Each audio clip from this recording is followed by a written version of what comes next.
बिस्मिल्लाहिर्रहमानिर्रहीम। अस्सलाम वालेकुम। मैं हूँ अली असगर और आप देख रहे हैं मेरा यूट्यूब चैनल। हाफ़िज़ साद हुसैन रिज़वी की उलमाए कराम और पाकिस्तानी अवाम से अपील, PTI के नया चेयरमैन मुंतखब और बुशरा बीबी का किरदार इरशाद भट्टी का इंकशाफ। इस वीडियो में हम इसी के मुतालिक बात करेंगे। नाज़रीन कराम, आज बैरिस्टर गौहर साहब PTI के नए चेयरमैन मुंतखब हो गए हैं। नाज़रीन कराम, अहम बात यह है कि सिर्फ 1.5 साल पहले बैरिस्टर गौहर साहब PTI में शामिल हुए हैं और ये भी खबरें सामने आ रही हैं कि 2018 के इंतखाबात बैरिस्टर गौहर साहब ने पीपल्स पार्टी के टिकट पर लड़ा था। यानी कि नाज़रीन कराम, जो लोग पिछले 20 साल से इमरान खान और PTI का साथ दे रहे हैं, इमरान खान साहब ने उनको नामजद नहीं किया और जो शख्स 1 साल पहले PTI में शामिल हुआ है उसको PTI का चेयरमैन नामजद कर दिया है।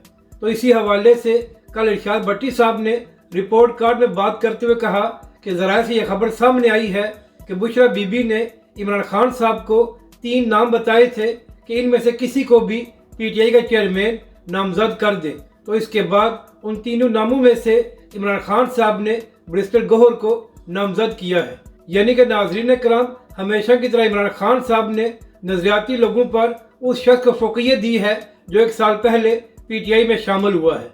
अब बात करते हैं कि तहरीक लब्बैक के सरबराह हाफ़िज़ साद हुसैन रिज़वी ने क्या मुतालबा किया है।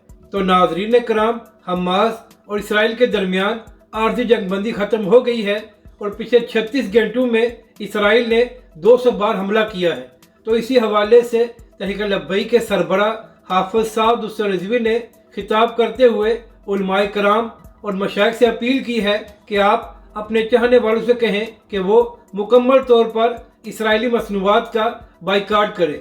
तहरीक लब्बैक के सरबराह ने पाकिस्तानी अवाम से भी यही मुतालबा किया है कि वो भी इसराइली मसनूआत का बाइकाट करें।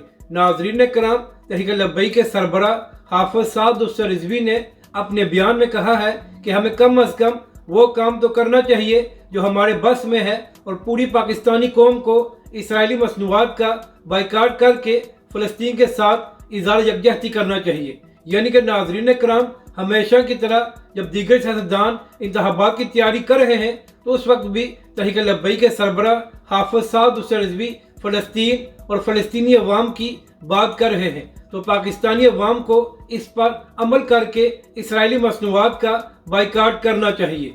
अपनी राय का ज़रूर इज़हार करें कि आपको ये वीडियो कैसी लगी और हमारे इस चैनल को भी सब्सक्राइब करें।